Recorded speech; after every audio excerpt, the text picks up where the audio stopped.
व्यवस्था पहले भी अच्छी थी, योगी जी की अच्छी व्यवस्था रही है और अभी भी अच्छी व्यवस्था है। तो कई दफ़ा हो जाते कुछ उपद्रवी जो है आ जाते हैं, इनके भी समय आने पे 100 से भी जो है युद्ध कर सकते हैं। हमारे नागा साधु को इस प्रकार से योद्धा बनाए जाते हैं। फिर उनके गुरु के नज़र में दृष्टि में जब हम योग्य हो जाते हैं तो फिर हमारे को नागा दिगंबर का संस्कार करवाते हैं। हमारा नागा दिगंबर का संस्कार होते हैं, उसमें 14 पीढ़ी के पिंड भरे जाते हैं। 7 माता के कुल में से, 7 पिता के कुल में से, एक स्वयं का, एक गुरु का। इस प्रकार से जो है 16 पिंड भरने के बाद जो है उनको पूर्ण संन्यास की दीक्षा मिलती है। हरि ओम। नमस्कार, स्वागत है आप सभी का बेबाक न्यूज इंडिया में और मैं हूं कपिल चौरसिया। तो आज हम मिलाते हैं कैसे अद्भुत नागा साधु से, जिनको देख के और जिनको सुनकर कहीं ना कहीं आप आश्चर्यचकित रह जाएंगे। क्योंकि आप देख लीजिए, वेशभूषा देख लीजिए, एकदम जैसे कहते हैं कि शिव रूप, उसी रूप में बैठे हैं। और मैं आपको बता दूं 11,000 रुद्राक्ष की माला पहने हुए हैं, यानी कि बाबा जी ने, यानी कि नागा साधु बाबा ने 11,000 रुद्राक्ष अपने शरीर में धारण किए हैं। कुछ बातें होंगी, कुछ चर्चाएं होंगी, कुछ ज्ञान की बातें होंगी। तो सबसे पहले तो बाबा जी स्वागत है आपका हमारे चैनल पे। हरिओम, हर हर महादेव जी। ये कितने रुद्राक्ष हैं? मैं 11,000 रुद्राक्ष धारण कर 11,000। कब से इसको आपने धारण किया है? लगभग 16 वर्ष से मैं धारण करते आ रहा हूँ। कुछ हमारे सवाल थे जो उम्मीद लेके आपके पास आए थे। नागा क्या है? नागा नागा देखो, आदि गुरु शंकराचार्य जी ने के द्वारा जो है संगठित एक नागा संप्रदाय हमारे सन्यासी होते हैं। सन्यासी नागा दिगंबर साधु बनाते हैं। दिगंबर भगवान शिव है और नागा जो होते हैं ये भगवान शिव के गण, शिव के स्वरूप ही दिगंबर स्वरूप उनको प्रदान किया जाता है। वो होते हैं हमारे नागा साधु। हरिओम। नागा कहाँ से आते और कहाँ को जाते हैं? देखो, ये हमारे आदि गुरु शंकराचार्य जी ने धर्म की प्रचार प्रसार व खुद के मोक्षार्थ व जगत कल्याणार्थ इनको स्थापित किए। तो ये अपने कार्य में जो है अलग अलग प्रांतों में, देश के अलग अलग प्रांतों में, विभिन्न प्रांतों में, कोई मठों में, कोई मंदिरों में, कोई पहाड़ों पे, कोई जंगलों में, कोई अलग अलग जगह पे अपने सुविधा अनुसार जो है भजन तपस्या इत्यादि करते हैं। हरिओम। बाबा जी, आप किस उम्र में नागा साधु बने थे? मैं 14 वर्ष की आयु में संन्यास धारण किया था।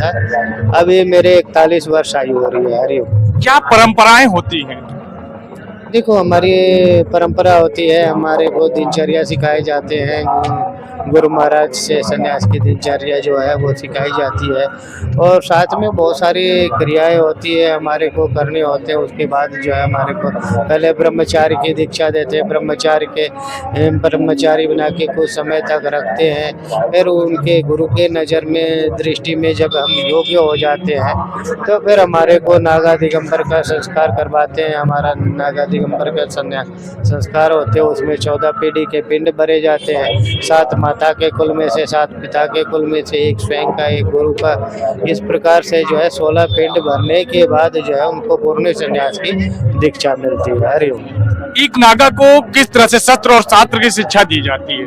देखो, वो देने होते हैं शास्त्र की तो पहले शिक्षा दी जाती है, फिर बाद में जो है शास्त्र की भी शिक्षा दी जाती है, ताकि विपत्ति आने पे धर्म की रक्षा के लिए जिस तरह आदि गुरु शंकराचार्य जी ने स्थापित किए थे इन 4 नागा सन्यासी को, तो ये जो है अपने धर्म की रक्षा कर सके उसके लिए हमारे को त्रिशूल, भाला, तलवार इत्यादि शस्त्र जो है सिखाए जाते हैं चलाने। एक नागा की बात किया जाए तो एक नागा साधु कितने आदमियों पे भारी पड़ सकते हैं? देखो, समय आने पे 100 से भी जो है युद्ध कर सकते हैं। हमारे नागा साधु को इस प्रकार से योद्धा बनाए जाते हैं। हरिओम। अगर बात किया जाए तो कि आज बसंत पंचमी का स्नान था और नागाओं को कहा जाता है कि जब शाही स्नान होता है तो कोई भी उनके मार्ग में नहीं पड़ता, तो ऐसी धारणा क्यों होती है? देखो, ये हमारे धारणा ये इसलिए है ताकि हमारे देवी देवता जब जाते हैं तो वहाँ से नागा साधु जो है हमारे आगे से रक्षा के लिए, उनकी देवताओं की सुरक्षा के लिए, हमारे बाला की, हमारे धरोहर की रक्षा के लिए आगे आगे नागा बहुत चलते हैं। तो उनके रास्ते में कोई नहीं होते हैं, नहीं आते हैं, क्योंकि उनके पास तलवार, भाला इत्यादि ऐसे अस्त्र शस्त्र हैं, उनसे कहीं भी घातक जो है प्रहार हो सकता है, कुछ भी हो सकता है, इस करके कोई नहीं आते। और वैसे प्रशासन भी हमारी व्यवस्था करती है, रास्ते में किसी को ऐसे व्यक्ति को आने भी नहीं देते, पहले ब्लॉक कर देते सारे रास्ते, जिससे नागा साधु के लिए एक रास्ता अलग से खोला जा सके। हरिओम। ये महाकुंभ के बाद आप कहाँ जाएंगे? मैं केदारनाथ 6 महीने केदारनाथ में रहता हूँ। अभी तो यहाँ से जाऊँगा वाराणसी। वाराणसी के बाद वाराणसी में भी 1.25 महीने कल्पवास होते हैं। उसके बाद हम सभी जो है अपने अपने स्थानों पे चले जाते हैं। मैं केदारनाथ रहता हूँ 6 महीने, साल के 6 महीने केदारनाथ रहता हूँ, बाकी 6 महीने अन्य तीर्थों में जो है व्यतीत करता हूँ। हरिओम। भारत के सनातनियों को क्या संदेश देना चाहेंगे? देखो, सनातनी को अपने धर्म के प्रति जागृत होने की अति आवश्यक है। अभी धर्म जो है असमंजस में है, खतरे में है। हाँ, तो ऐसी स्थिति में जैसे ये हमारी सदियों पुरानी परंपरा चली आ रही है, कुंभ शाही स्नान की, कुंभ मेले का ये क्षेत्र है।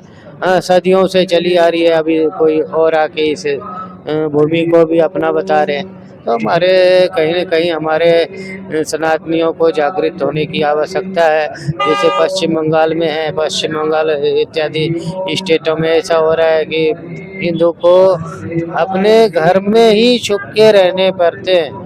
तो ऐसी अवस्था में जब सब एक हो जाएंगे, एकत्रित हो जाएंगे, हिंदू सब संगठित हो जाएंगे, तो हम जो है औरों की मुकाबला कर सकते हैं, अपने धर्म की रक्षा कर सकते हैं, अपनी जो है परिवार की, अपनी कुल की रक्षा कर सकते हैं। बाबा जी, मौनी अमावस्या में जो हादसा हुआ था उसका लोग तमाम तरह से टिप्पणियां कर रहे हैं। क्या इस समय कैसी मैनेजमेंट है, कैसी है व्यवस्था, कैसा है महाकुंभ? देखो, हादसा तो किसी के हाथ में नहीं होता है। ये तो चलो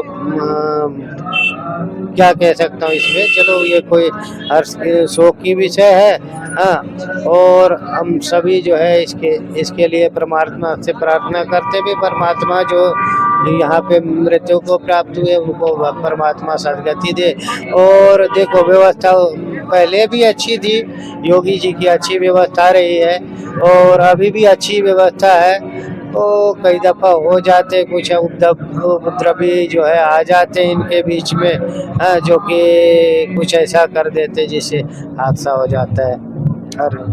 तो आपने देखा कि हमारे साथ 11,000 रुद्राक्ष धारण करने हुए वाले नागा साधु जी, जिन्होंने बड़ी बेबाकी से अपनी बात रखी, और आप भी अपनी बात जरूर रखिएगा। कमेंट्स के माध्यम से वीडियो पसंद आई हो तो चैनल को सब्सक्राइब करिएगा। जय हिंद, जय भारत, भारत माता की जय, जय सनातन धर्म की।